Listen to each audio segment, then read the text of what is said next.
Hare Krishna. Let's start with our prayers. First of all, good evening to all of you. Thank you very much for joining this class, the Gita Wisdom class. We are on chapter 4, titled Transcendental Knowledge. It's also known as Jnana Karma Sanyasa Yoga. This is the part 2 of the session. We will be covering verses 25 to verses 42. Let's start with the prayers. Hare Krishna, Krishna Krishna, Hare Hare, Hare Ram, Ram Ram, Hare Hare. So we start with the overview. So Krishna, from the first 1 to 10 verses, he teaches us and how to establish dharma, how to protect us from lust. In the second section, that is 4.11 to 4.15, Krishna says dharma leads to many paths. Krishna is the goal and creator of all the paths. In 4.16 to 4.24, up to which we did in the last class, Karma Yoga is the dharma which Krishna is recommending to Arjuna. He says, you're a Kshatriya, follow Karma Yoga, you will still achieve me. Today, we'll cover from 4.25 to 4.42. 25 to 29, the first 5 verses here describes various forms of yajna. We have studied in the 3rd chapter the importance of yajna. Without yajna, you lead a sinful life, Krishna says. So we now see what are the different types of yajna. In 4.30 to 4.33, he describes the principles, purpose of yajna. What is the principle and purpose? It is purification and liberation.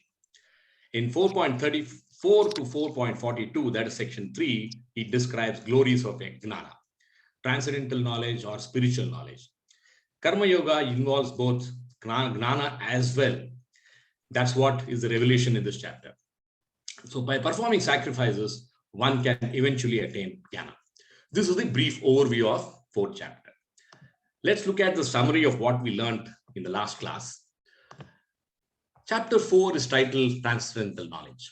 So what is transcendental knowledge? If we have to understand, transcendental knowledge is the knowledge about Lord. It is called Bhagavad Tattva, Vasudeva Tattva. It outlines how we can establish our relationship with him. Atma is establishing its relationship with Paramatma. Only those who experience and realize Vasudeva Tattva or Bhagavad Tattva can attain the real essence of knowledge. That is, we are part of the Lord and we are here to serve the Lord. That is the transcendental knowledge. We have learned about Jiva Tattva, Atma Jnana in chapter 2, and now Krishna is giving us Bhagavad Tattva and Vasudeva Tattva. It is said in Vedas that if you want to know about the Lord, it encourages us to, by saying, aim to see God through the ears rather than the eyes. And if you have to have one line summary of this chapter, it can be every act can be an act of prayer. Our duty is our karma, and through karma we can achieve jnana. The acronym for this chapter is years. Let's see what this years stand for. Shravanam is the most important thing in learning about scriptures, and this chapter is aptly has the acronym as years. Eternal education is the first 10 verses. Krishna explains the history of Gita, and this is a brief revision of what we did in the last class. And parampara is critical for knowledge transmission. And Krishna is the first guru. And the Gita knowledge is existing with us since time immemorial. Next, he says how he appears. Yada yada hi dharmasya. I manifest to create love of God, establish dharma. Next, he says, what is the purpose of my appearing in this world? Why do I come into this world as avatar? Paritranaya sadhunam, delivering devotees for destruction of evil. In 4.9, he says, Jnana Karma Sanyasa Yoga, Lord's birth and activities are eternal. So this is E. A. What is it? A is the accurate understanding. So between 11 and 15 verse, he says, Ye yatamam prapadyante, as you surrender unto me, I reward you accordingly. So the biggest insight for us here is that Lord is responsive. Lord is responsive. Please note, we are responsible. We are responsible to seek him. He is responsive. He responds to our prayers. In 4.13, he says, Chaturvarnyam Maya Srishtam. He has created 4 varnas. We know that Brahmana, Kshatriya, Vaishya, Shudra. These varnas are based on qualities and work. It is not based on caste.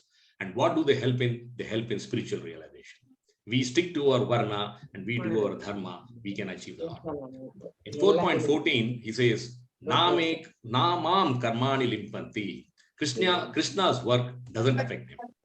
Or removing reaction. Krishna in the verses 16 to 24 explains 3 important aspects of karma. Karma, vikarma, akarma. He says, Gahana karmano gatihi. Intricacies of action are difficult to understand. In 4.20, he says, Tyaktva karma phala sangam. Renounce selfishness, not action. Yajnaya acharata karma. Action is for yajna. And S is sacrifice, which we will be studying today. Let's start with the first verse of the day. Attaining Jnana through yajna. So this 6 verses or 8 verses is all description about yajna. Because in the last verse, he explained to us sacrifice. He described what is yajna. Without yajna, you lead a sinful life. And through yajna, you uncover Brahman, spiritual nature. Krishna now lists different types of sacrifices. What are those? First one, 4.25.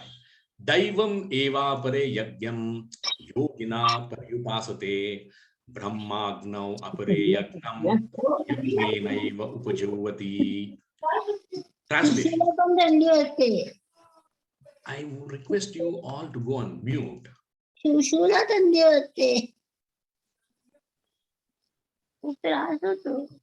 that mute all? Yes, let me press this. Yeah. What is the translation? Some yogis perfectly worship the demigods by offering different sacrifices to them. And some of them offer sacrifices in the fire of Supreme Brahman. How do we understand this? Krishna now is describing types of yajna. This is the first type of yajna. And he says, Daivam eva pare yajnam. What is that?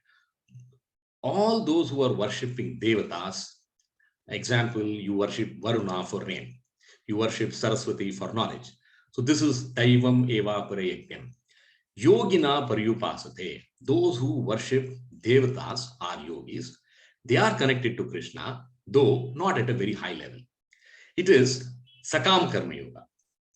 What do they do? Because they are praying to the Lord because they want some material benefits. And that's the reason why they offer worship to the Lord. Prabhupada in the purport says, these people who are doing demigod worship are known as Bhav Ishwaravadis, or believers in many gods. So these first 2 lines in the first type of yajna is worship of demigods. Let us look at verse line 3 in this verse. Brahmagna apare yajnam. What is this? Now this is Jnana Yoga. Brahmagna apare yagnam yagne naiva upajovati. There are others who perform yajna.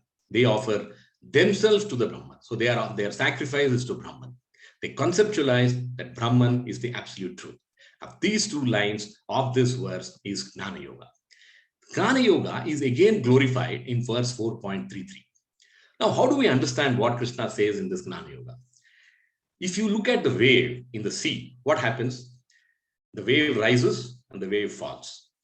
And once it falls, it completes, it is in harmony, in synchronization with the ocean. It becomes one with the ocean.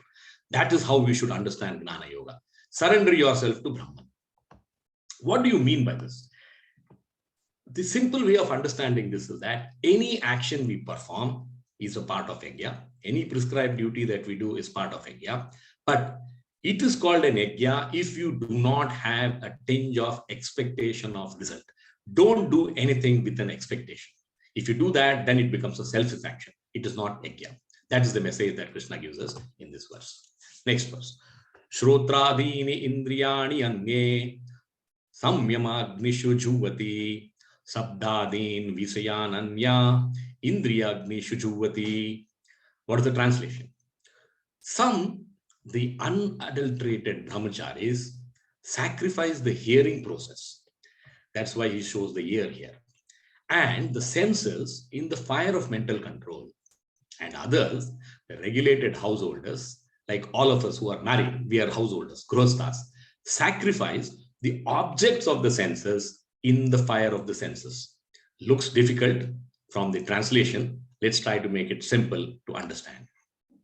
In Prabhupada's purport, he says, there are 4 orders of human life. I'm talking about the ashramas. Brahmacharis, Grihasthas, Vanaprastha, Sannyasi. Now, they are arranged so that we can approach spiritual knowledge. We can progress in spiritual life. Now, he's talking about 2 of these ashramas here. One is Brahmacharis and another is Grihasthas. He says Brahmacharis or students are under a spiritual master and they control the mind by abstaining from sense gratification. Listen carefully. The distinction between the 2 is here abstention. Abstaining from sense gratification is how the brahmacharis do their gap. They offer the senses, all the 5 senses. It could be ears, nose, hearing. Samyama agnishu juvati. They offer their senses into the fire of the controlled mind. What is the meaning? Is that a brahmachari hears, for example, since you're talking about Shrotradini and Sabdadini, which is more related to the sense of hearing, a brahmachari hears only words concerning Krishna. And the hearing is the basic principle of understanding. He does not listen to any other thing through his ears. So his focus is on Krishna, and that's how he's offering his sacrifice. Now let's look at, so it is sense control, restraining the 5 senses. That's how a brahmachari is able to offer yajna. Now, what does the Grihastha do? He is Indriya Agnish Juvati. Householders who has some license for sense gratification, but with restraint. You cannot indulge in it to their heart's content. So what they are doing, they offer the sense objects such as sound, Shabda, Deen, into the fire of the senses. That is, they abstain from the sense objects. How do we understand the difference? Now, let's say a Grihastha. What is he allowed? He is allowed to marry.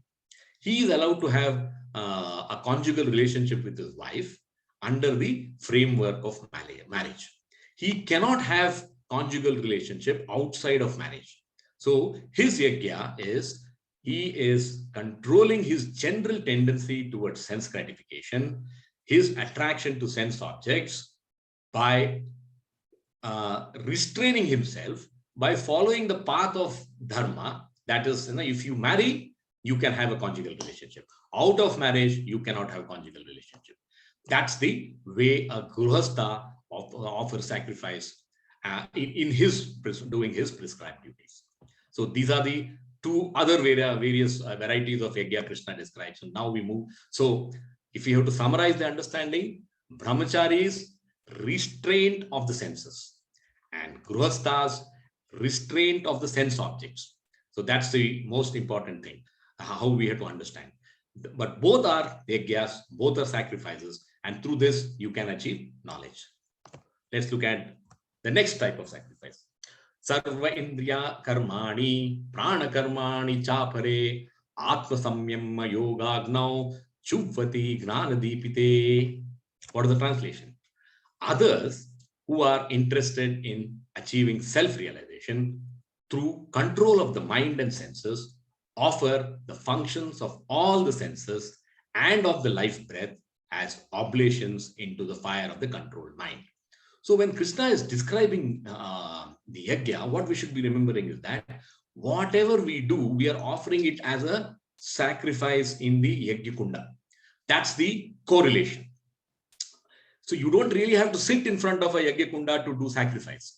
By doing your duty, prescribed duty, you are still performing sacrifice. That is the essence. And now he's describing how others do this. Sarva Indriyani Karmani. All the senses are offered. Prana Karmani Chapare. The activities of Pranavayu. In Pranayama, the breathing is regulated. That's a means to turn your mind inwards, because knowledge is within and not outside. Atma Samyama Yoga. Now, they are self-controlled, trying to turn inwards.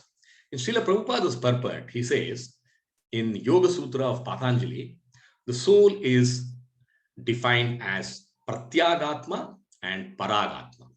What is Paragatma? Parag. Rag means attachment. Parag means attachment to the external sense objects. So Paragatma is, that is when the soul is at that stage of life when it is attracted to the external things.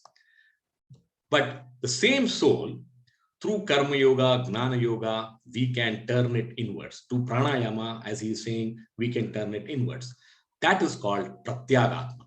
So the soul turns inwards and the soul becomes detached. So this is the yajna that people who perform pranayama are able to achieve. And even through pranayama, you can achieve the knowledge. And how are they? What is their sacrifice? Their sacrifice is through regulation of the life air, prana. That helps our mind, control our mind. It is always agitated, trying to look at external things for sense gratification. You can control the mind and turn your mind inwards, turn your consciousness inwards. That is another yajna that Krishna describes in this verse. Let's look at the next verse. Dravya yagnas tapo yagna, yoga yagnas tatha pare, swadhyaya yagnana yagnascha, yataya samshita vrutaha. Translation. Having accepted strict vows, some become enlightened by sacrificing their possessions, dravya yajna, and others by performing severe austerities, yoga yajna, by practicing the yoga of eightfold mysticism, also known as Ashtanga Yoga, or by studying the Vedas to advance in the transcendental knowledge. So in this verse, Krishna describes 4 different kinds of yajna. What are those? First is dravya yajna. What is dravya yajna? Sacrifice of possession, wealth, material things that we have. In second chapter, we have learned that lobha, or tendency to hoard, is detrimental because it destabilizes our mind and it strengthens the ego. So we must try to renounce wealth. That's the essence. And in the purport, Prabhupada guides us as to how you could do it, how one can undertake Dravyamaya Yajna.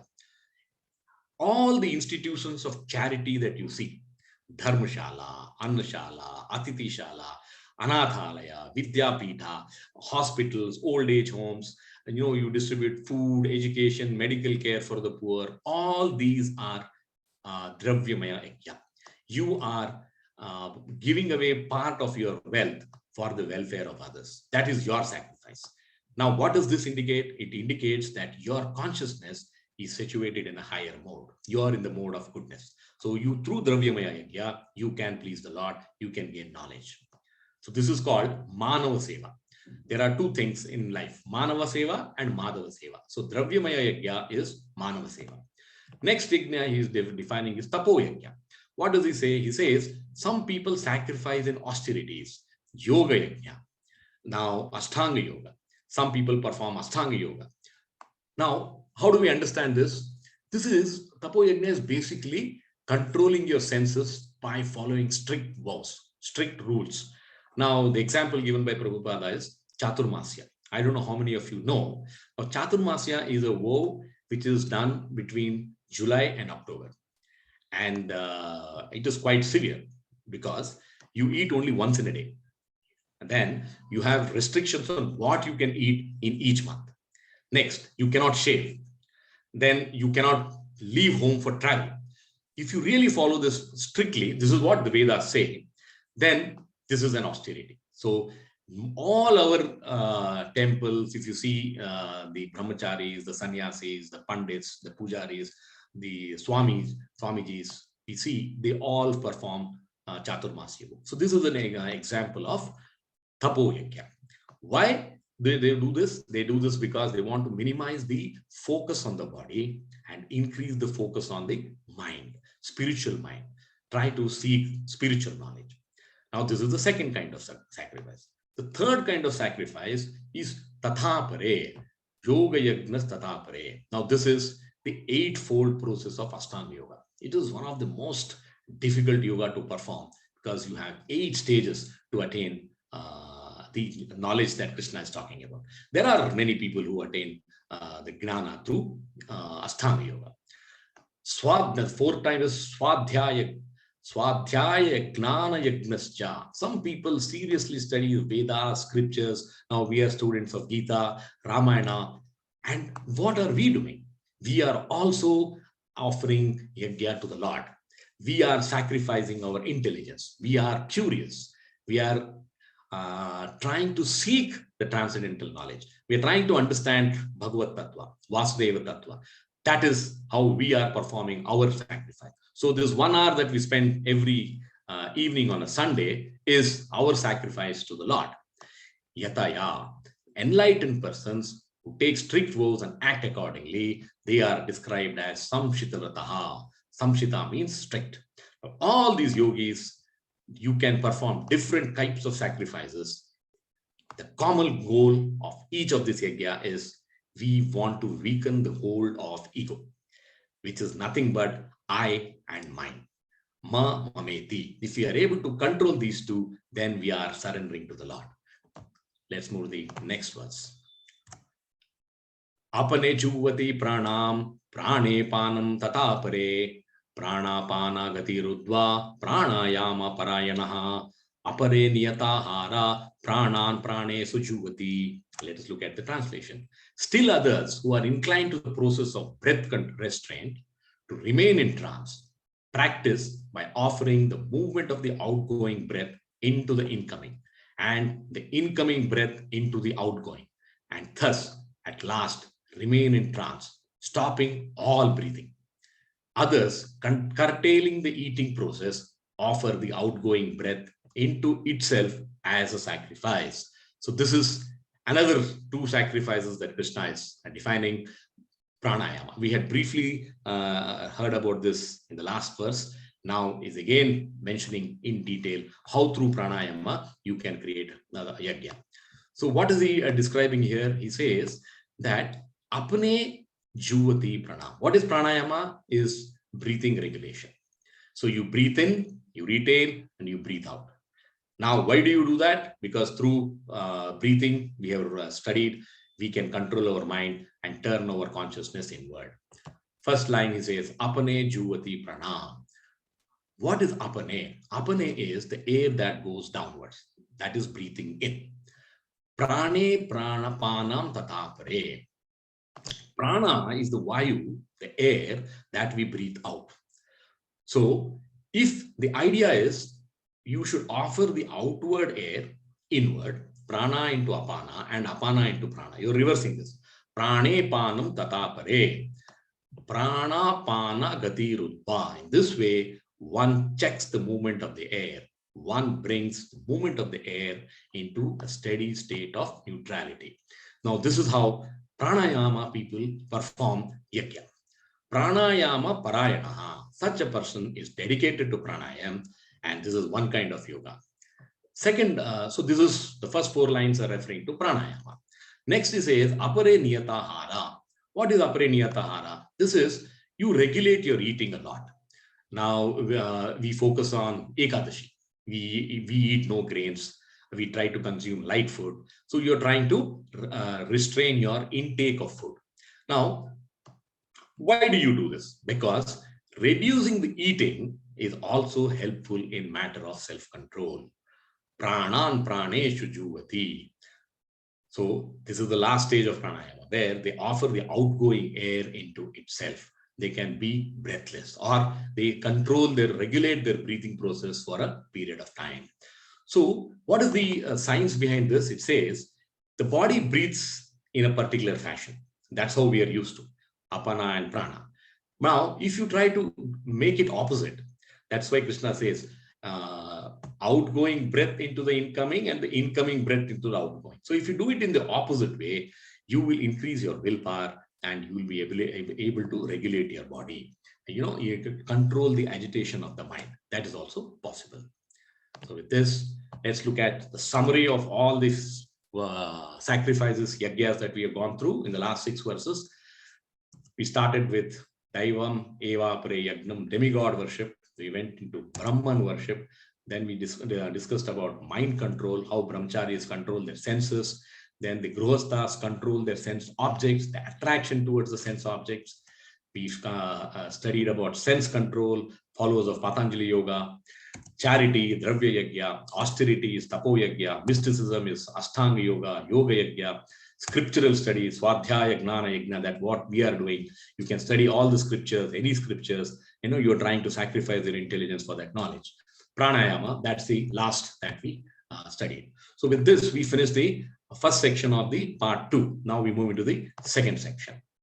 Here, we are looking at different types of sacrifices and how, what is the principle, purpose, and essence of these sacrifices. The next 3 verses talks about that. Sarve peyata yagna vido yagna kshapita kalmasha yagna sistamruta bhujo yanti brahma sanatanam. What is the translation?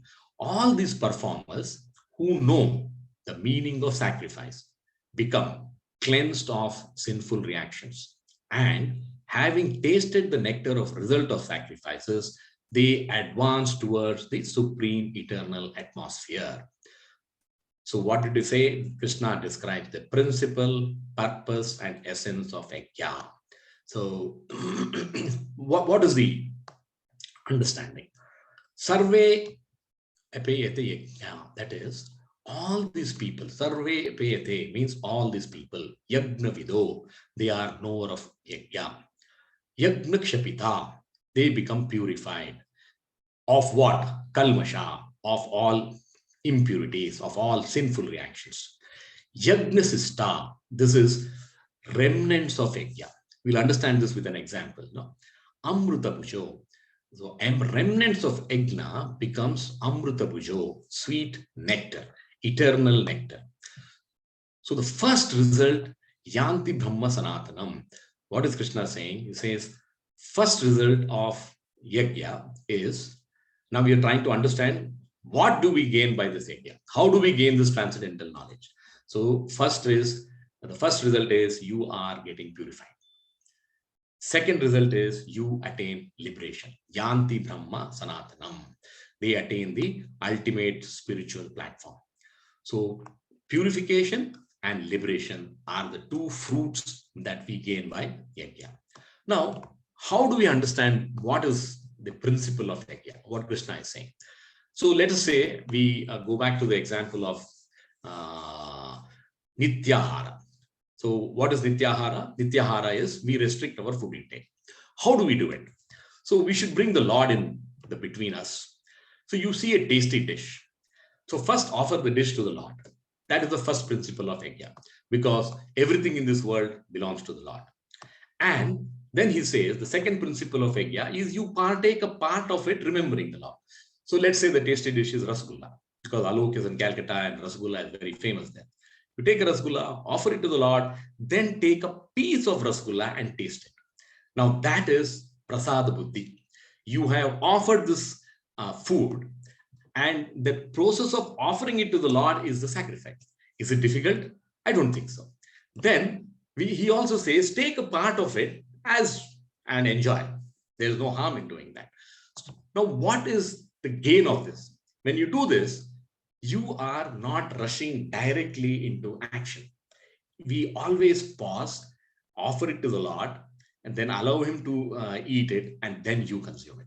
So this is allowing our intelligence to override the impulse of our senses. This is the principle and purpose of yajna. And what is the result of that? The result is prasada buddhi. We offer everything to the Lord. That is how then what happens? The result of this karma is you will find inner joy. You have the same rasgulla and you eat it without offering to the Lord. There is one kind of joy. Now you reverse the process, or you change the process, you offer it to the Lord, and then you have the same rasgulla. You enjoy, you relish. Sistamruta bhujo, amruta bhujo. That is the nectar. The sweetness involved in the yajna is far, far more than we can ever imagine in doing any material thing. And this sweetness has the power of negating our sorrows, miseries, and we can be closer and closer in terms of understanding the Lord. So we are understanding him through the principle of sacrifice. Let's move to the next one. Nayam loko asti ayagnasya kuto anya kurusattama. Translation. So this is the first verse, or one of the few verses where you see only 2 lines. Generally, all verses in Gita are 4 lines. But here, the 2 were lines because the other 2 lines have been combined with the previous verses. Translation is, O best of the Kuru dynasty, Kuru Sattama, without sacrifice, one can never live happily on this planet or in this life. What then of the next? A very, very strong message from Krishna. He says, Nayam loko, not in this world. Asti, there is. Ayagnasya, for one who performs no sacrifice. What is the essence of this? He says, without performance of yajna, even in this world, people will not be happy. We have already seen this in 3rd chapter. Without yajna, you lead a sinful life. Kuta. Kuta is, where is the enjoyment? In the Anya Loka. Anya, the other Loka. Kuru Sattama, oh best amongst the Kuru. What is the reference and the essence here is, Krishna is telling Arjuna, you are not the kind of person who does not do an yajna. I am aware of that. But my message is to those people who are ayagnasya, who do not want to do yajna. So, if you do not do yajna, what happens? You are not happy in this world. You are not happy in your next world. So, you are not achieving anything by trying to resist performing the prescribed duty as yajna. A very powerful message. Let's look at the next verse. Evam bahuvida yajna vidata brahmano mukhe karmajan viditan sarvan evam gratva vimokshase. All these different types of sacrifice are approved by the Vedas. And all of them are born of different types of work. Knowing them as such, you will become liberated. Vitato brahmano mukhe. What is Krishna saying? Evam, thus, bahuvida yajna, different forms of sacrifices. Vitato, they are spread out from where? Brahmana mukhe, spoken of by the Vedas themselves. Karmajan, any activity, any yajna, it could be based on the action of body, mind, and words. They are all as prescribed in the Vedas. It is coming in the Vedas. It is said in the Vedas. And all form of yajnas involve some kind of work. So our activity is our yajna. It's not something that we all should sit in a sacred place. We have to call a pandit. We should have a yajna kunda. We should offer everything. That is the formal yajna. This is every living minute we can perform yajna. We can practice yajna. What is the correlation? The correlation to Arjuna is you are a Kshatriya. And what is your prescribed dharma? What is your prescribed duty? You have to fight. And you are now telling me that I don't want to fight because all my relatives are there. I don't want this kingdom. I want to go to the forest and conduct penance. He says that is not allowed because you are not doing your prescribed duty. Inactivity is not an option. This is and what is the ultimate? Why is this focus on telling Arjuna that you must fight? Because he says action by itself does not yield realization. That is the key point. Knowledge can yield realization. It's like if you perform yajna, you will get purification, you will get liberation. So you are not performing yajna being unaware. You are performing yajna by being fully aware of what the benefits are. And performance of yajna is a step towards realization. So if you don't start climbing, you can't reach the goal. You can't reach the top. It's like, how do we understand this? We gave an example of Nityahara. You made a rasgulla into prasad. Now, let's look at our day-to-day process. We like to sleep. We must sleep to allow the body to refresh. Now, can you sleep by standing? No. There is a process. There is a yajna involved in that. You have to lie down on the bed. Then you say your prayers, or you drink a cup of hot milk. You switch off the lights. Now you have a nice blanket, you have a fan, AC in the room. Now all these are preparations. So yajna is akin to this. All our daily activities are yajna. What happens? This now, can you call the sleep when you want? No, the sleep will come when it has to come. So what is in our hand? Perform the yajna. Prepare yourself. Offer the sacrifice. Then the knowledge will happen on its own. Like sleep will come on its own. Next verse.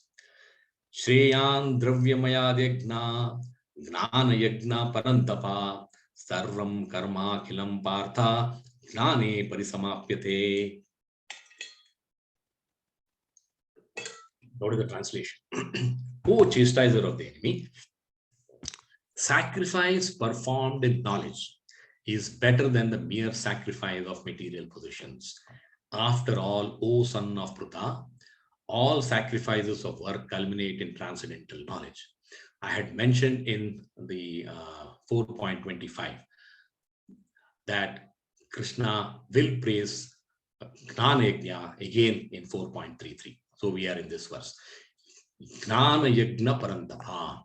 So Krishna is saying, Shreyan Dravyamaya Yajna, that is, your sacrifices of possession is not as good as Gnana Yajna, sacrifice of knowledge.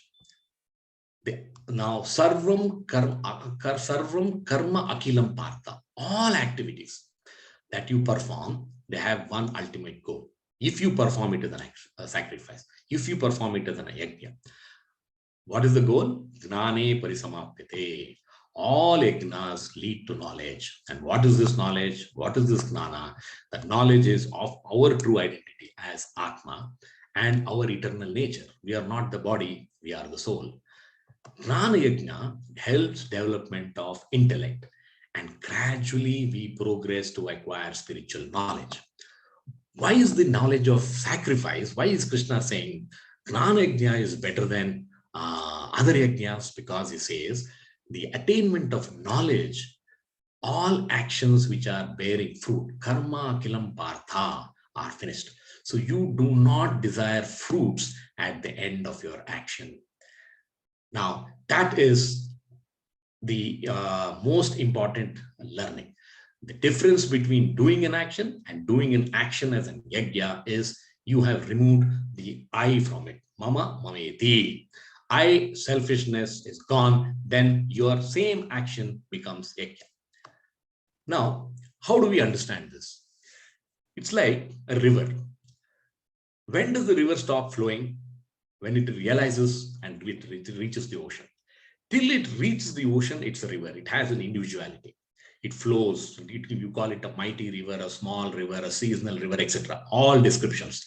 But when it reaches the ocean, it is one with the ocean.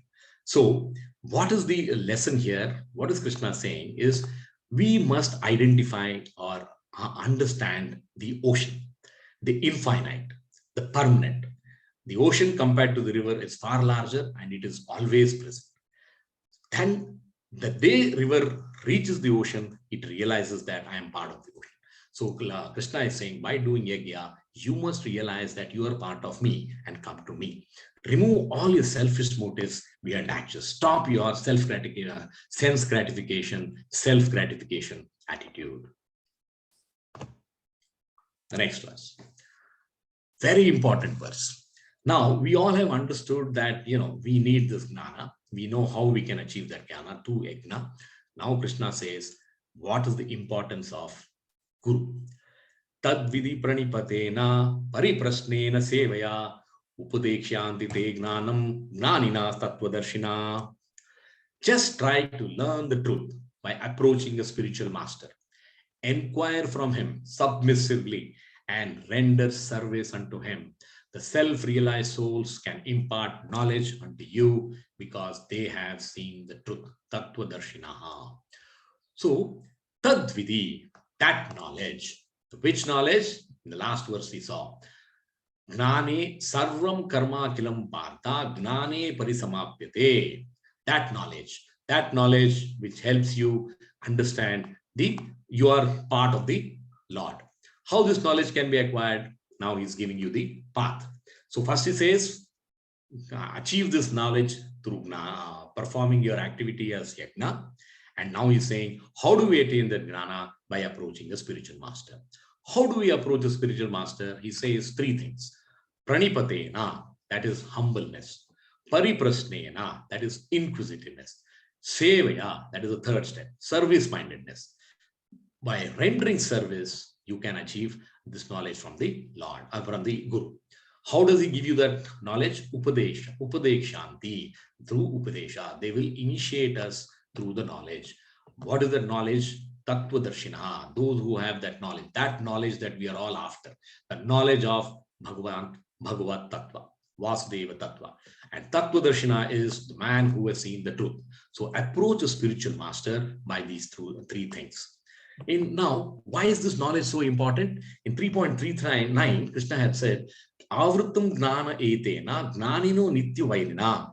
We all have knowledge. The knowledge is within, hidden. But currently, our knowledge is covered by conditioning. So, spiritual master is a person who can bring that knowledge out. Now, what is humbleness? Humbleness is to say, Guru, I don't know. Please be my guide. What do you do here? You are sacrificing your ego. Inquisitiveness, pariprasnena, you are trying to seek that knowledge to develop your capacity for spiritual perception. Now, what is this knowledge? It is very nice to ponder, you see around the world. What do you see? We have our real life. I don't think we are anywhere close to what we see in an advertisement. The people are happy, they are having the biggest car, they are having the biggest house, they have the largest bank balance, and they lead a lavish lifetime. Can anyone of us imagine to be there? It's an illusion. You look at any movie, you find a happy ending. You find laughter, you find happy endings. So you think, if you look at the advertisement and the movie world, and is that, oh, this world is a wonderful place. But does it really happen in our lives? It is not. Krishna says the knowledge, the truth is dukkhalayam ashasvatam. This world is the place of misery and it is also temporary. Realize me so that you can overcome the misery. Sevaya, third one. What is service? Now, service is, now let's say, we have been told that for Kali Yuga, chanting Lord's name is the service. Many of us do it, many of us don't do it. When we start doing it, we may not really like it. It is imposed. It's like, someone has said we have to do it, let's do it. But that's how you start the process. Then Krishna says that's yajna. Because you are learning to chant my name, you're trying to remember me, and gradually the knowledge will come upon you that there is happiness in chanting my name. So three things happen to us with the help of a spiritual master. If you are humble, you seek his knowledge, seek his help, then Guru will show us the way. If you are inquisitiveness, he will help us understand how to see the way. This world is not what you see in an advertisement or in a movie. Service-mindedness helps us to move along the way. Now, this is how the importance of seeking this knowledge from a guru is explained. Even Sant Gyaneshwar says, I have gained knowledge by serving my guru, Nivruttinath. He says, Yogi Raja Vinavane Mana Alevo Mai, which means I gained realization by serving my guru, Yogi Raja Nivruttinath. In ISKCON, Srila Prabhupada, you will be surprised to note that his guru was Sri Bhaktisiddhanta Saraswati Thakur. They met each other very few times. It's not that Guru's Shishya that we see, Guru is always there like our teacher in a class or school, giving you knowledge. No, he met him once and he said, please take the message of Krishna through the world. Prabhupada was surprised. I am a novice. I have no knowledge. It started from there. Humbleness. Then he became inquisitive. My guru has told me that I have to spread this knowledge in the world. Let me think how to do it. Sevaya, service. He kept on thinking of this, acquiring knowledge. He prepared for this for the last 68 years of his life. He was only trying to prepare himself. How do I execute my guru's advice? And after 68 years, he was able to traveled to US, and after that, ISKCON was born, and the rest is, we all know the story. So what is important? Srila Prabhupada had faith, had complete attitude of service and surrender to his Guru. He says, if the Guru has said, it must happen. It can happen. I must try to make it happen. That's what is knowledge. And that's what knowledge can do to us. Next. Yagnatwana punar moham evam yashyasi pandava yena bhutani asesani drakshasi atmani atomai. Translation. Having obtained real knowledge from a self-realized soul, you will never fall again into such illusion. For by this knowledge, you will see that all living beings are part of the Supreme, or in other words, that they are mine. Drakshasi Atmani Atomai, very powerful statement.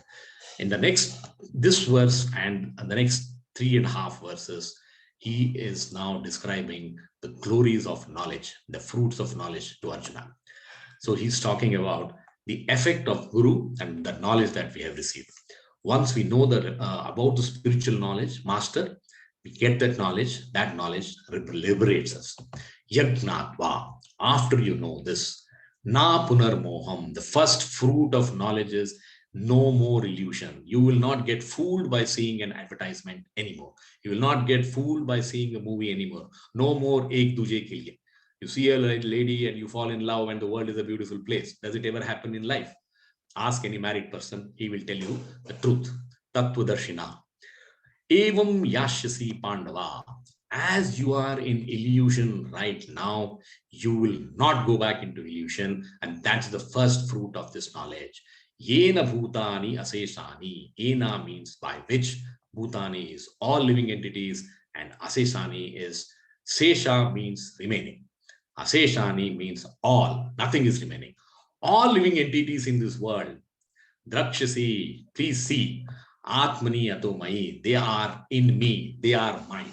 So you can understand, Krishna is telling Arjuna that if you get this knowledge, then you will realize that Bhishma, Drona, all your relatives are first mine. Then they have become your relatives. So please understand that. If I am here, I know how to take care of them. Why are you trying to say, I don't want to fight them. I want to go to the forest and do penance. That's the essence of this. Drakshasi Atmani Atomai. So this is the first verse in Gita where Krishna says, what is his relationship with living entity? Vasudeva Tattva.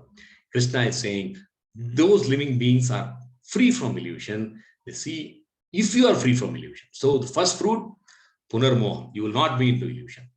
And you will, second benefit is Drakshasi Atmani Atomai. You will see all living entities. Could be a bird, animal, anyone. They're all part of me. Atmani Atomai. That's the first verse where he has described the fruits of knowledge. Well, let's continue. Very, very hope-giving verse for most of us. Api chedasi papebhya sarvebhya papakrittamaha sarvam jnana plavenaiva vrijinam santarishyasi. Translation. Even if you are considered to be the most sinful of all sinners, papa krittamaha, when you are situated in the boat of transcendental knowledge, you will be able to cross over the ocean of miseries. He is giving the second glorification of knowledge. Api ched asi, even if you are papa krittamaha, the worst sinner, extremely sinful, amongst all sinners, papebhya, if there was a race, if there was an Oscar, he says, even if you win the Oscar as the worst sinner, you can still be having a liberation. Papebhya, among all sinners, santarishyasi, you will cross over sarvam, all sinful reactions. Vrijinam, the ocean of miseries. I'm not talking about one or two. He says the entire ocean of life miseries you can cross by Jnana Plavenaiva, by using, so here is describing, it's a metaphor. He says Jnana is like a boat. Using the boat of spiritual knowledge, you can help, you can give liberation to even the worst sinner, incorrigible sinner. That's the power of knowledge. It destroys all our sins completely. And it gives us hope, isn't it? Most of us do not really lead a very great pious life. But if you understand this verse, and if you go through Gita, Krishna is saying, hey, don't worry, whatever may be your sin, whatever may be your sinful actions, you have really an opportunity to gain liberation, gain purification. Now, you may be wondering, well, this is the verse. Can it really happen in my real life? Can I see it happen around me? No, if you read Srila Prabhupada, when he went to US, who were his first devotees? They were hippies. And you know what hippies are? They have the worst behavior in terms of regulative principles. No sex, they say unrestricted sex. You say no drugs, they'll say only drugs. Don't eat non-veg, they say we'll eat only non-veg. So they broke all the rules that is there. That was what a hippie was supposed to be. He says, I want higher taste, I want higher enjoyment. So these were the people whom Srila Prabhupada could convert as the best devotees. So this is definitely hope-giving verse. Now, the question is, will a sinner be attracted to knowledge? Now, that's where the role of a guru comes. If you have Prabhupada amongst us, he can convert any sinner into a path of devotion. Let's look at the next one. Very powerful verse. Again, glorifying knowledge. Yatha idhamsi samido agner bhasmasat kurute arjuna gnanagni sarva karmani bhasmasat kurute tata. What is the translation? As a blazing fire turns firewood to ashes, O Arjuna, so does the fire of knowledge burn to ashes all reactions to material activities.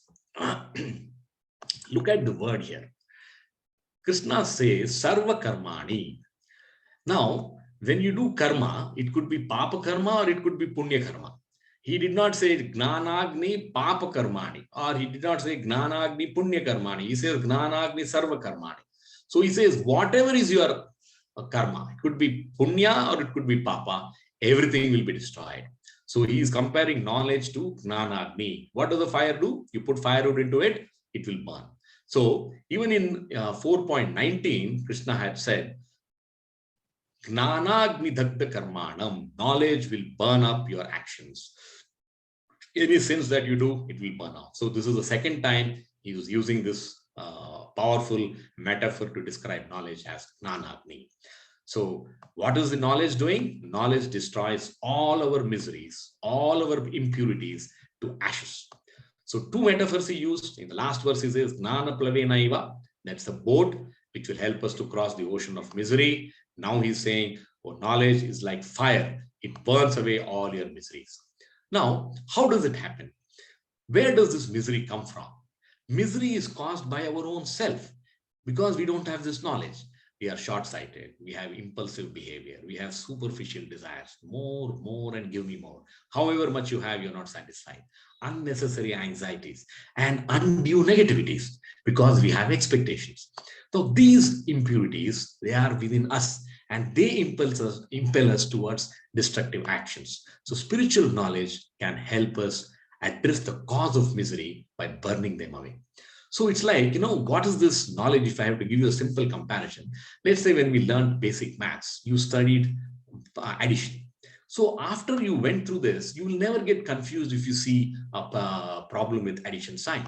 Similarly, spiritual knowledge helps us to tolerate. Addition sign helps us to add two numbers. Spiritual knowledge helps us to tolerate and transcend the miseries of this world. So the miseries will continue to exist. That's why he says, you use the knowledge to sail over the ocean of misery. Using it. So the first metaphor is a boat. So this world is dukkhalayam ashasvatam. It will continue to be. But what we should do, we should use, take shelter of this knowledge to cross over the ocean of misery and to burn away the impurities within us. The miseries don't disappear. The response to the miseries can be rectified. That is the power of knowledge. So spiritual knowledge takes us beyond misery through both elevation and elimination. Let's look at the next verse. Nahi gnanena sadrusham pavitram iha vidyate tat swayam yoga samsiddha kalenatmani vindati. Translation.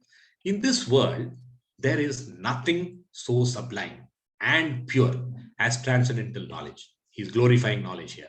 Such knowledge is the mature fruit of all mysticism, and one who has been accomplished in the practice of devotional service enjoys this knowledge within himself in due course of time.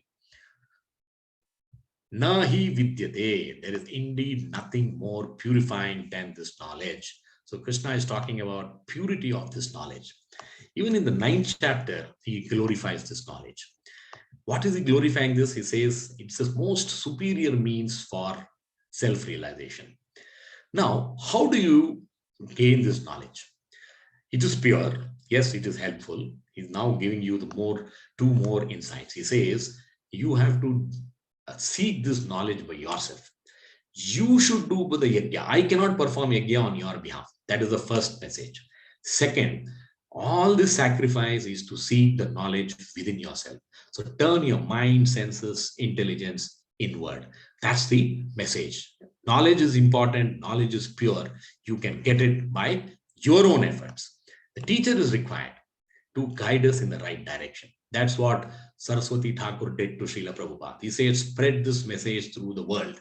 And Srila Prabhupada was able to achieve it. That's his knowledge. Now, how do we understand this? It's like this. We are on a shore of a lake. There's a nice lake nearby. The lake has beautiful water. Now, but you try to peep and see whether you can see the bottom of the lake. Can you see? You cannot. Because the water is agitated. It is muddy. The moment the lake calms down, the waters become still, then the muddiness disappears because the muddiness settles down and you can see the bottom of the lake. This is similarly what happens through yajna. If you perform yajna, if you perform your duty as a sacrifice, we purify ourselves. Like the water starts purifying itself, the muddiness settles down into the bottom and we are able to see the bottom of the lake. Similarly, we can realize the spiritual knowledge that is hidden within us. Now, the most important thing here, Kalena Atmani Vindati. What is Kalena? Kalena, it says, is in due course of time. Don't be in a hurry. This doesn't happen. It's not instant coffee. It's not instant noodles. It's not Maggie. I warm it in 2 minutes, I can eat. No. The transcendental knowledge comes to you at its own pace. It says, at your place, from your place, join the race with devotees' grace to get Krishna's embrace. So there is a sequence. You cannot jump from one step to the last step saying that, oh, where is my knowledge? It doesn't happen that way. It matures over a period of time and the knowledge comes to you automatically. The lake water settles, you do your continued yajna, your duty as sacrifice, you will realize that knowledge because that knowledge is within you. Next verse. Now in this verse, he is describing the qualities, what is required to gain this knowledge. Shraddhavan labate gnanam tatpara samyatendriya gnanam labdva param shantim achirena adhigacchati. Translation. A faithful man who is dedicated to transcendental knowledge and who subdues his senses is eligible to achieve such knowledge. And having achieved it, he quickly attains the supreme spiritual peace. Achirena adhigacchati. So now he's giving you the qualities that we must have. And he's also answering to the last one. He says, Kalena adhigacchati. Kalena atmani vindati. So Kalena is time. He says in due course of time. Now he's giving you hope to Arjuna. He says, Achirena, don't worry. It's not that, you will take lifetimes to achieve. Achirena means very soon. If you follow the process, if you have these qualifications, you will definitely achieve it quickly. What are those 4 qualities that he describes? Shraddha, faith. You should have faith in 4 things. Faith in scriptures, faith in our teacher, faith in our own selves. Believe that we are part of the Lord and in the truth of eternal essence. Don't be skeptical. Don't be dismissive. This cannot happen. This is Kali Yuga. It is your own loss. Have utter conviction that there is a changeless eternal reality behind this ever-changing world. It's a contrast, We feel that we live in a dynamic world. Oh, things are changing so fast. Yes, this is one part of life. There is another part behind this changing world, which is eternal. And that is what we are trying to discover. So, Shraddha. What is the importance of Shraddha? How Shraddha works? I'll give you a nice story. I'm sure most of you could have heard this. So, Narada was once visiting Bhuloka. He visits the Bhuloka and he meets a Brahmana, a pious Brahmana, well educated, well read, leading a good life, always saying his prayers, doing charity, Dravyamaya Yajna. He hosts Narada, he treats him very nicely and says, Atithi Devo Bhava. And Narada is very happy. So Narada is about to leave, and the Brahmana asks him, Sir, are you visiting Vaikuntha? Narada says, yes. So if you meet Lord Krishna there, please ask him a question. When will I come back to Vaikuntha? Narada says, fine. Whatever is his answer, I will let you know. Then Narada moves forward. He meets a cobbler. A cobbler is a complete contrast to the Brahmana. He is of poor means. He's sitting under an open banyan tree, very limited means. He earns his livelihood day to day by mending shoes. Very happy, meets Narada, greets him, and he says, Sir, if you are in Vaikuntha, please ask Krishna, when will I go back to him? Narada says, it's fine. He's surprised actually. See, even cobbler is inquisitive to know about this knowledge. When will I go back to the Lord? Then he is in Vaikuntha, he meets the Lord, and he says, please tell me the answers to these two questions. Krishna says, cobbler, he will come back immediately. Brahmana will take many lifetimes. Narada is surprised. But Brahmana is following all the rules as per the Vedas. Krishna says, fine, you will find the answer yourself. When you go back, they will ask you a question. What was Krishna doing? You just have to tell them, Krishna was trying to push an elephant through the eye of a needle. Narada says, wow, that's it? He says, yes. And then watch, you will get an answer to your question. So Narada comes back to Bhuloka, meets Brahmana. Brahmana asks him the same question. And when Narada says he was trying to push the elephant to the eye of the needle, Brahmana says, let's talk sense. Lord has many things to do. He is the creator of this world. He has to maintain this world. He has to destroy this world. How will he have time to push an elephant to the eye of a needle? I have no faith. Narada understands. This is why Krishna says Brahmana will take many lifetimes to come back to him. He meets the same in Bhuloka, the cobbler. The cobbler is very happy to receive Narada, and he asks him the same question. Narada gives him the same answer.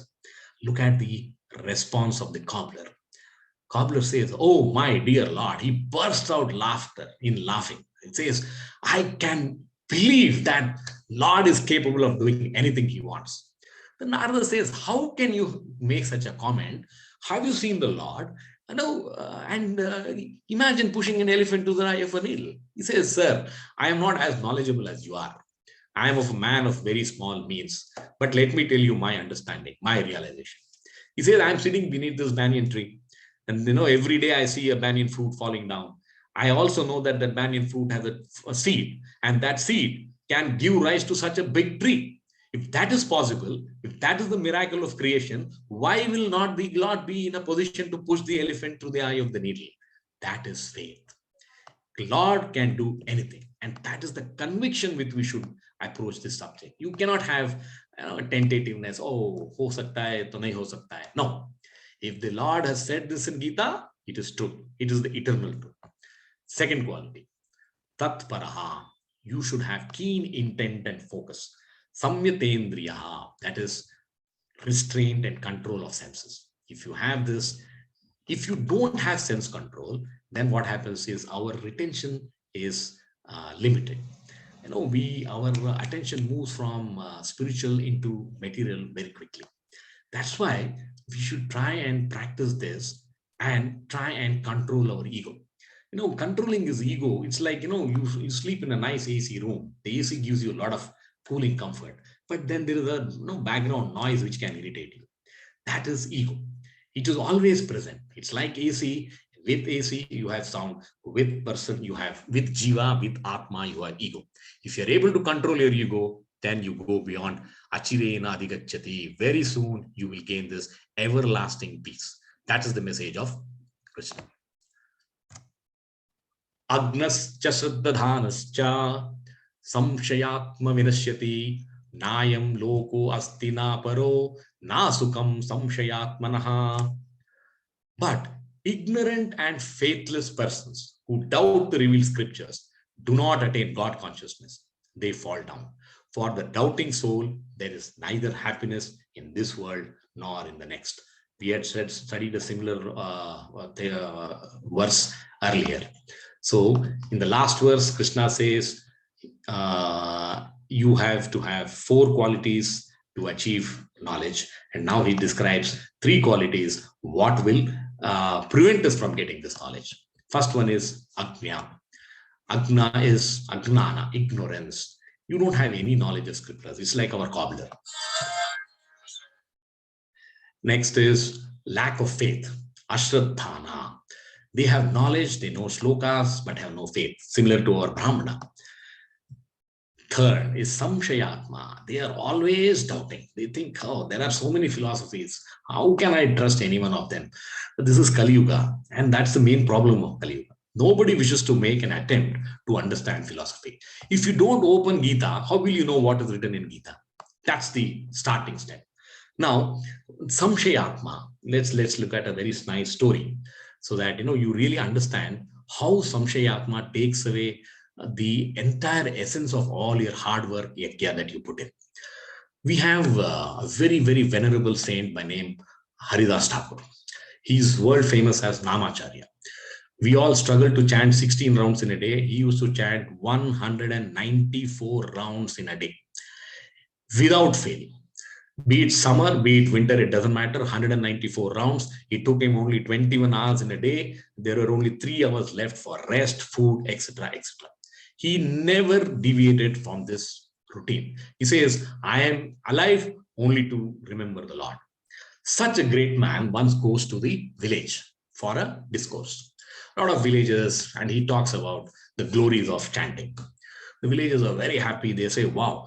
And the Guru is saying that the Lord can be achieved just by simple chanting his name. That is the power of chanting. Then there is a Brahmana in that village. Typically, the Brahmins or Brahmanas have this habit of asking the wrong question at the wrong time. The Brahmana says, dear sir, you are very knowledgeable. I don't challenge that. I am also equally well versed with scriptures. I also know that you can attain liberation only through austerity, Ashtanga Yoga. You'll have to practice this over millions of years, and only then you can go back to the Lord. How can you tell me that in Kali Yuga, by chanting, you can go back to the Lord? So Haridas Thakur says, oh Brahmana, I know, I respect your knowledge. Please understand, these are the various shlokas in the scriptures which say that through chanting, you can achieve liberation. The Brahmana is not convinced. That is what happens if you are having a Samshayatma. And the Brahmana then becomes so irritated, he challenges the Guru. He says, sir, if you do not show me the proof of what you say is true, I'll cut off your nose. So Haridas Thakur says, don't get into such a challenge. It is not good because you are challenging the Lord. But then the Brahmana is, half knowledge is always dangerous. Empty vessels make more noise. The Brahmana says, this is a challenge. If you don't prove what you say is true, I will cut off your nose. And if I see what you say is true, you can cut off my nose. Haridas Thakur says, this is not required. This is not essential. We are not here for proving one wrong, or you are wrong and I am right. No, that's not my purpose. This is eternal truth. Accept as it is. But the Brahmana is not convinced. And then, to cut the long story short, what happens within a few weeks, Brahmana gets leprosy, his nose and his fingers fall off. So this is the thing that happens if you doubt the scriptures. If you don't want to follow, it is fine. It's okay. But don't try to challenge the eternal truth saying that, show me proof, only then I'll believe. Next verse. Yoga sanyasta karmanam gnana sanchinna samshayam atmavantam na karmani nivadnanti dhananjaya. Translation. One who acts in devotional service, renouncing the fruits of his actions, and whose doubts have been destroyed by transcendental knowledge, is situated factually in the self. Thus, he is not bound by the reaction of work, O conqueror of riches. What is the essence of this? Yoga Sanyasa Karmana is one who has renounced actions through yoga. You perform your actions without expecting fruits. That is Nishkama Karma Yoga. How does one become detached? Jnana Sanchinna Samshayam. That is, all your doubts have been dispelled. Sanchinna means cut by the knowledge of Jnana. Characterized, how does this knowledge play the role of cutting this ignorance, expectation of results? It is by giving you the realization of your true identity. You are the Atma. You are part of Paramatma. Atmavadham. You are poised. You are not careless. All your actions, karmani, which are actually because of gunas, na nibadhanti, they do not bind. So Krishna says, if you have this knowledge, you will not get bound by these actions. Why? Because you do not have that sense of I am the doer and I must enjoy the fruits of my results, of my actions. So don't plan renunciation, Arjuna. You must act, because action is part and parcel of the soul, inherent to the soul. Now, how do we understand this? No, what is Krishna trying to say? It's that you understand your real self. Let's take an example of space in a pot. So the space, as long as it thinks I'm in the pot, then the space is constrained. If the pot moves, the space moves. If you call the pot brown, the space is brown. If you call it red, it is red. So the pot has become the identity of the space. Is it true? If I break the pot away, will anything happen to the space? No. The space merges with the bigger space. So that is the realization. We should come out of this, what you can say, conditioning that if I do action, I must enjoy the fruits of the results. Do the action as a sacrifice to the Lord. You are not the pot. You are the space. That's how you can come out of this cycle of birth and death. And none of your actions will bound you to this world. Nibadnanti Dhananjaya. The last verse of this chapter. Tasmat agnana sambhutam hrutstam gnana sinatmanaha chitvainam samshayam yogam attisto uttista bharata. Therefore, the doubts which have arisen in your heart of ignorance should be slashed by the weapon of knowledge. Armed with yoga, O Bharata, stand and fight. Even this is the constant message from Krishna saying that you must fight. Tasmat, wherever you see Tasmat in Gita, it means conclusion. He says, Arjuna, please cast away all your doubts, which is born out of Agnana Sambhutam. Here is Agnana Sambhutam. And get back to Uttista, stand up and fight. Uttista, Uttista, stand up and fight. And how do you remove your ignorance? Saying that, no, they are all my relatives.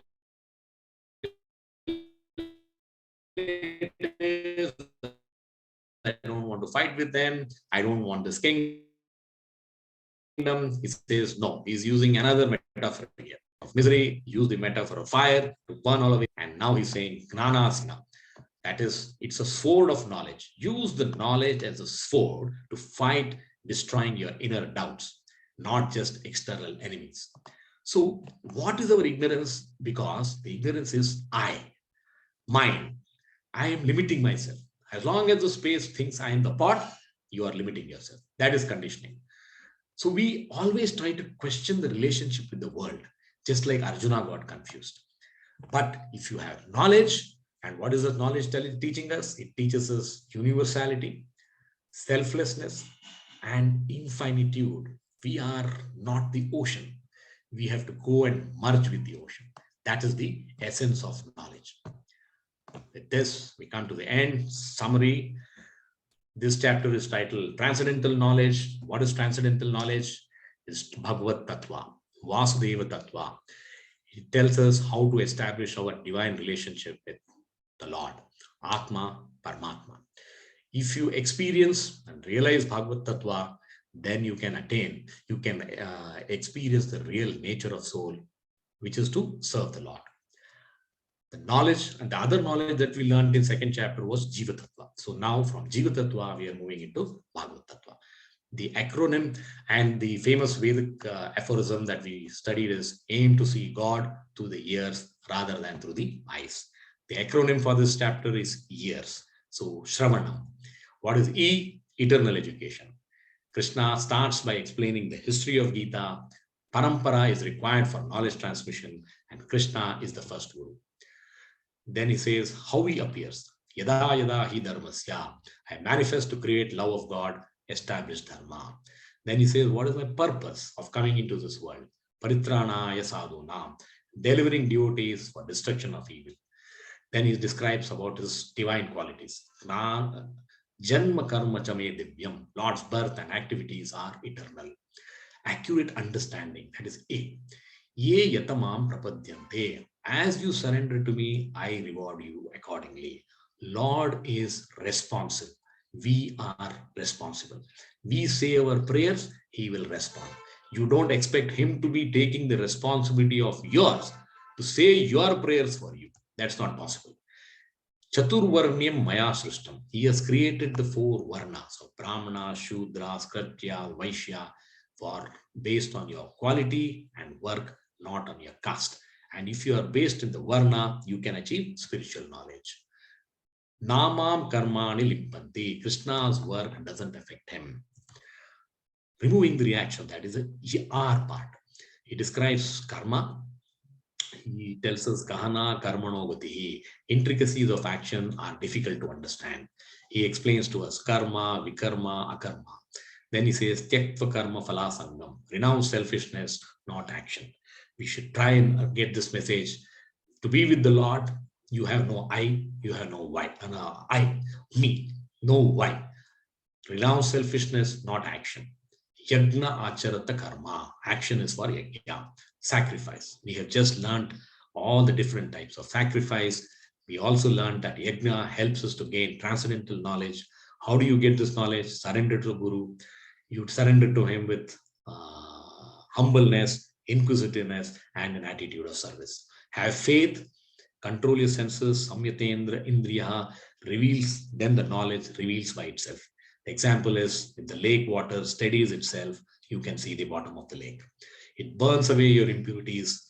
It is like a boat, it is like fire, and it is like a sword. The knowledge, that is the metaphor that he uses to describe knowledge.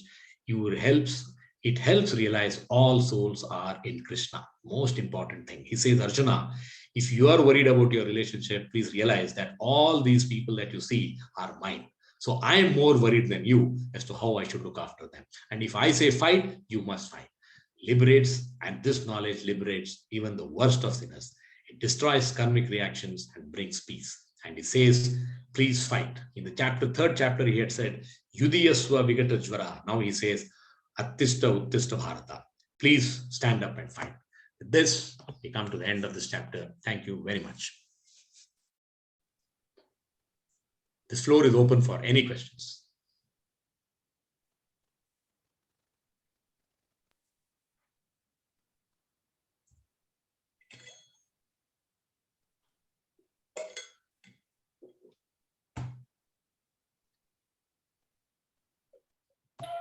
Hello, Sham. Hello, yes, Uncle. Namaste. Hare Krishna. Namaste, Hare Krishna. Just a couple of pronunciations. Sorry to keep banging about this. Right. Those vayus, okay, I know. It's apana vayu. Okay? Apana, okay. Apana, not apana. Okay. Apana. And okay. as you probably know, there are 5 vayus. Right. You know that. Prana, apana, samana, Udana. Right. Vyana. Right. Okay. So these keep coming in Bhagwadgita many times. Apana. But as you said, apana is the gas which goes outside from below. Comes, okay? Yeah. Now, in. Yeah, there are two sorts of meanings you can take, if I understand right. Of course, one is in literal sense. Okay, literal sense. So the gas you expel what you call as praharsate. That is flatus. That's also that one meaning of Apanavayu. Okay. Who's bittadu? Okay. That's also the Apana, he said. Okay. Because that's also going out. That's it's going down, correct. Right. So it's saying here, going up, so in pranayama, that's what I mean. Then it's a spiritual sense. It's the gas which is go, your pranayama, you turn it and all. Okay. So a lot of people, this is called euphemistically called it Apanavayu. Andre I farted. Okay. Okay. So Apana, Udana, Prana, these are the five. That's one. The second pronunciation is about here. It's Bharata, not Bharata. Okay. He can keep it all because he is from the Bharata Varsha. Okay. The very ancient. He comes from the Bharata. Is the one who established the original Bharata, who established the lineage. So he is a descendant of Bharata Kula, right. Bharata Kula. So that's why he's called Bharata. Okay. Thank you. Right. Sorry, Bharata. So wait a minute. Bharata. Yeah. The one who comes from a Bharata Varsha is a Bharata. Okay.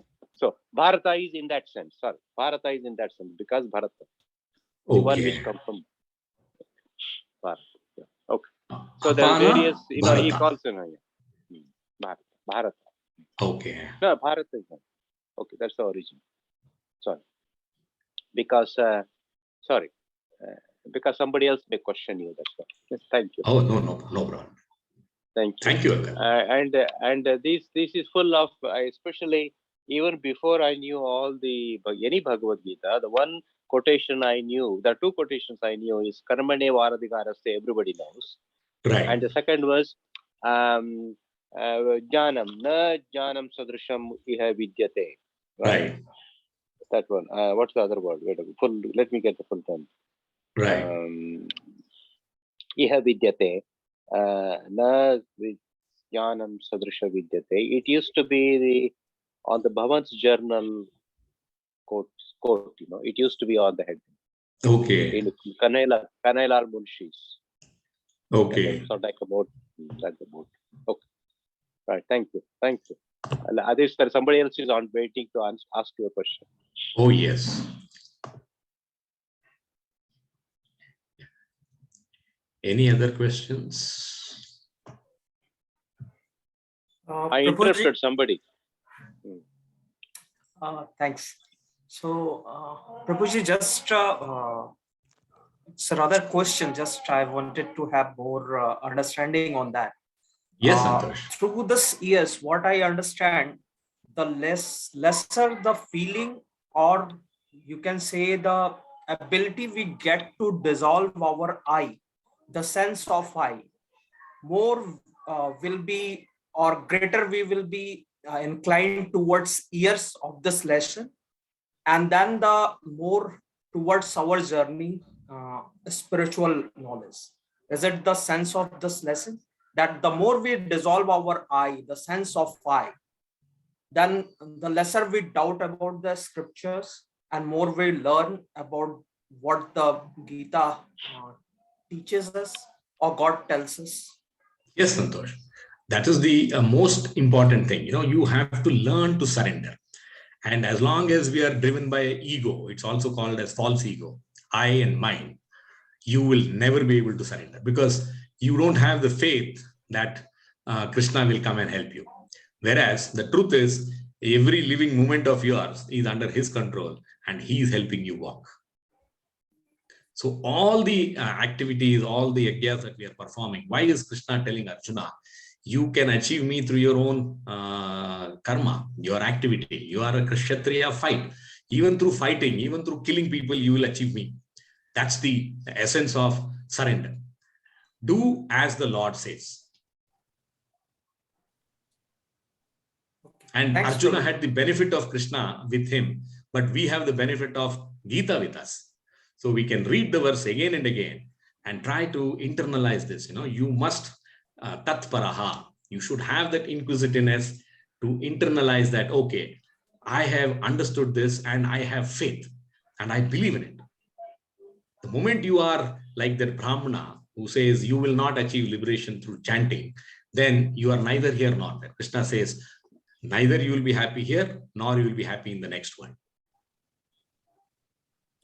Thanks, Prabhuji. Because what we gathered in terms of the understanding or the thoughts or the what we can say as a knowledge or living in the world, whatever the demeanor we have created, it is just with our environments, maybe the cultures in our family, the friends we are having, the society we are living. That's why we have created a mindset, and that is something which may be essentials living in this world, and that maybe means it can be totally in the right angle of what Gita is telling us, so that we cannot directly believe it into us.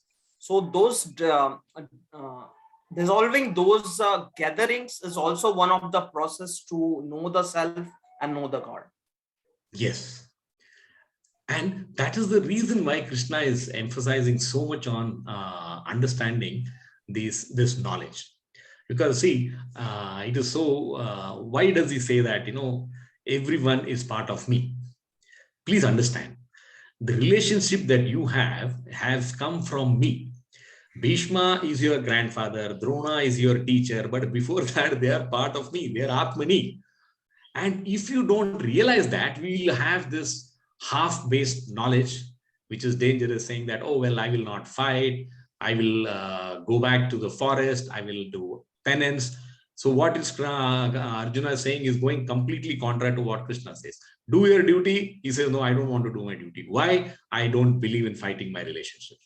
Then he says, inactivity is not an option. He says, no, I will go and do penance. I will renounce this world. It is not possible. So the knowledge of understanding what is the essence of Krishna's message becomes key. That is Vasudeva Tattva. And that Vasudeva Tattva for a cobbler, it was so simple to understand. He then neither studied Gita nor even through Vedas. He just gave one example. He says, Narada, if this banyan tree can give a fruit which has a seed in it, and that seed can create such a wonderful banyan tree, the Lord is all powerful. Now, that is a homegrown way of believing in the Lord. He does not have access to so many scriptures and knowledge, neither does he have time, but he still had understood the essence of Gita. We do all these things and we still are left with this question, is this true? Will it apply to me? How can Krishna be the supreme? How can he control me? Because all this comes from Ashraddhana or Ashraddhana and Samshayatma. The moment you are able to overcome these two, that's where this ego plays a role.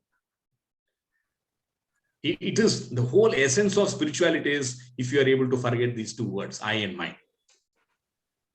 The moment you are space within a pot or your space without the pot. Thanks, Prabhuji. Clear to me.